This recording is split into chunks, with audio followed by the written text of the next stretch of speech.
and welcome to the SciFirst MovieTalk episode. So in this episode, I'll be discussing the 1984 science fiction movie, Dune, as directed by David Lynch. As much as he would like to try and distance himself from it, and has tried on a number of occasions, I believe. And actually based on the 1965 novel of the same name by Frank Herbert. So, before I begin, I just want to apologise to pretty much nearly everybody by the looks of it. I released a reaction video earlier on in the week this review was released. It was the first time I've ever watched Dune, you know? So I wanted to do a reaction video. It was actually banned in quite a lot of different countries, including the United States, India, I think. I think the UK was about the only place it was allowed. So for that, I do genuinely, honestly apologise for that. I had no idea YouTube was going to do that. It's a learning curve, and unfortunately kind of upload these things at the last minute sometimes, and I honestly didn't know. Apologies to everybody who didn't see that video. It was actually a bit of a test run anyway. It was quite dark, to be honest with you, so I think next time round I'll do a few things a bit differently and hopefully avoid the copyright strikes. But anyway, yes, massive apologies. Let's crack on with this review anyway. Yep. So, as I actually do this review, there is now a new version of Dune, due to be released in cinemas, all things being equal, shall we say, in 2021. Let's hope so. Directed by, and I'm not going to say this right, Denis Villeneuve, by Denis, you know, bringing a new vision and interpretation of the novel to the big screen. I have seen and even reacted to that trailer, that one didn't get copyright striked, for this movie, which does look very impressive, to say the very least. As a result of actually watching that trailer for that movie, it became apparent I had never actually watched the 1984 original movie, and this was actually met with a bit of outcry from some of my subscribers. I had been told that this was essential viewing for any science fiction fan, and albeit it has a fairly bad reputation, the sheer epic nature of the movie and, you know, Dune as a franchise overall, you know, Dune's influence on modern science fiction in general, especially from the novel itself, I'm told, as a reference point for other movies, even like the likes of Star Wars, means that this has become an iconic movie I should have watched years ago. But there is a caveat on that, which I will explain a little bit later on at the end. So, in that, I would like to give a big shout out and thank you to both Lady Tay929 Smell That Victory and Janae Tid, both of whom are YouTubers themselves, who strongly suggested that I watch this film. I will link a video from each of their respective channels at the end of this episode, if you're interested, of course, in checking out their content. And like always, I can say that I haven't read the book. I probably should in this particular instance, given its iconic nature. But what I've heard is that this movie, the 1984 David Lynch version, does not do the book justice. This is a very common thread I have seen in comments and other descriptions of the movie. And although I haven't read the book, I can see, after watching the movie, that it does actually feel really like the universe depicted in this movie, although done in a very extravagant way, is only, it seems like only a snippet of the material that's available. And a disjointed one at that. The movie sees us introduced to a universe where a substance known as spice is highly prized and very much sought after due to its use as a fuel for instantaneous interstellar travel, and if I'm right, its psychedelic and life-preserving properties. Spice is only found on one planet in the known universe, known as Arrakis, or Dune, a desert planet with one seriously threatening indigenous life form, the worm. They who control the spice control the universe, and that's kind of the main ethos. So there are kind of different factions or houses, if you like, from each of the planets in the universe who are in like a constant state of war to take control of Dune. And we follow the House of Atreides during their bid to take over the planet, and then the war that ensues with the House of Harkonnen,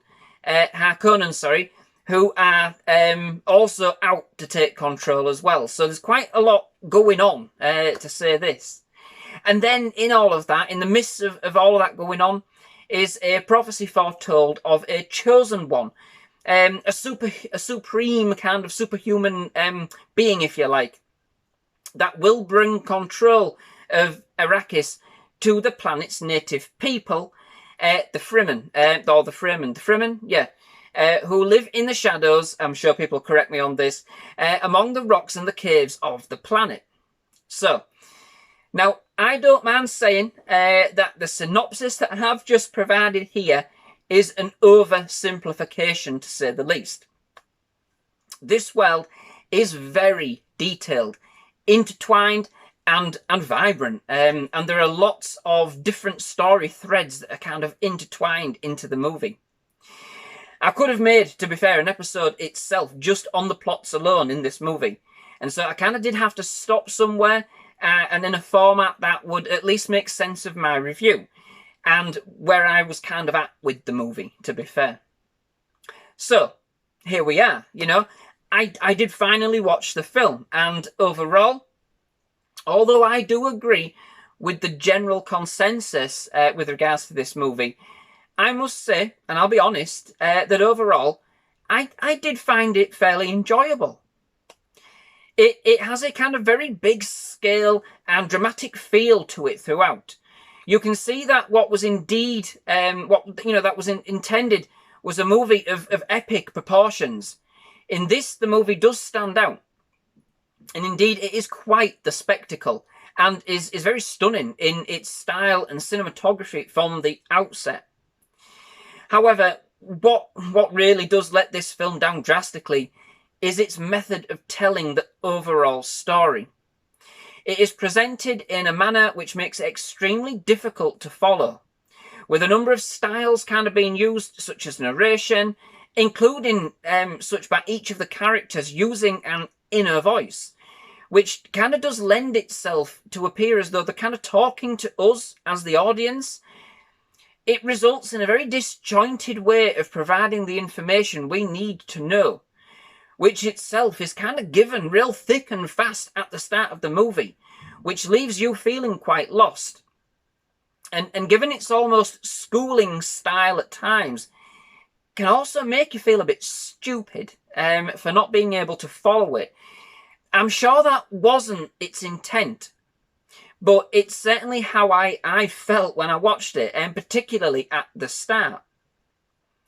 It kind of tries to be, and what's the word, shall I say Shakespearean, in its dialogue, which again makes it very difficult to follow. I am not saying that it's Shakespeare, I'm not. I'm saying it is presented in that kind of English that seems a bit more abstract, shall we say, to us now, you know. It certainly has its own unique style of storytelling, which I must admit does set it apart from other epics that I have seen from the time. But it does come across like it's almost working with a completely different language. And perhaps, thinking about it, it is, you know. They do reference the old ways and the old language at times in the movie, and so maybe I am being a little bit flippant here, to be fair. Either way, regardless, it is hard to digest. As insinuated, the film contains numerous plot points, mythologies, subplots, a vast array of characters, styles, mysticisms, and even references to God.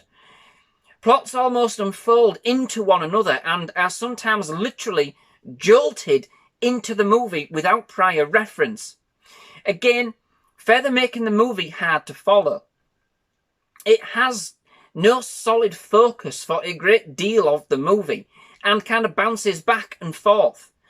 But I would say that by the end, although this is still quite disjointed and even jumps quite considerably forward in time, glossing over quite a lot of the story, the previous threads do actually start to come together.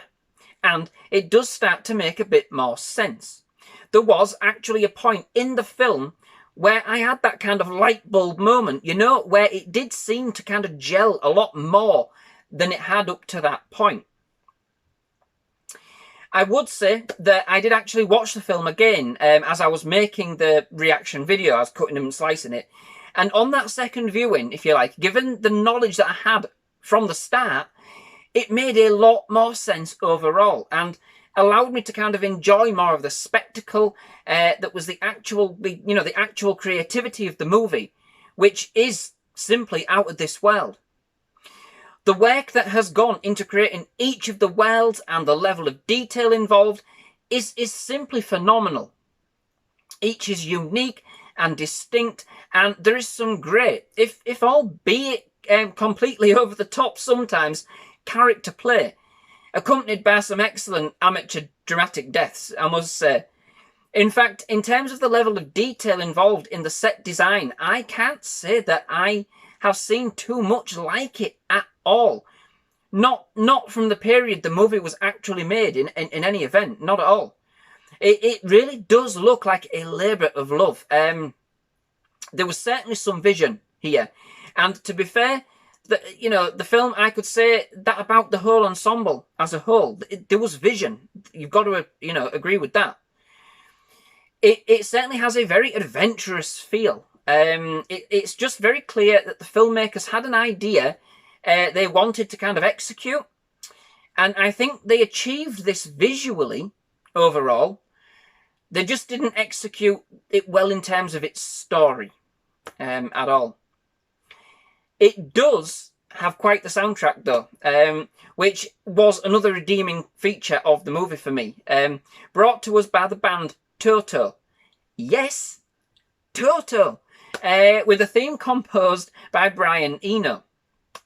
It really does complement the epic nature of the movie very well, with some real kind of grand and moving themes, which can be quite haunting at times, whilst also kind of being big and bold brass when needed.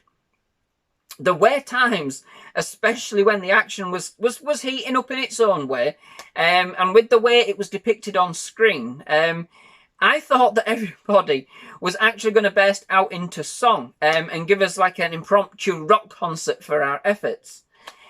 But it was certainly bespoke and interesting enough to keep that whole, part of the movie enjoyable. Overall, I thought it was a very visually stunning movie with a very regal and very majestic feel. The set design was simply out of this world.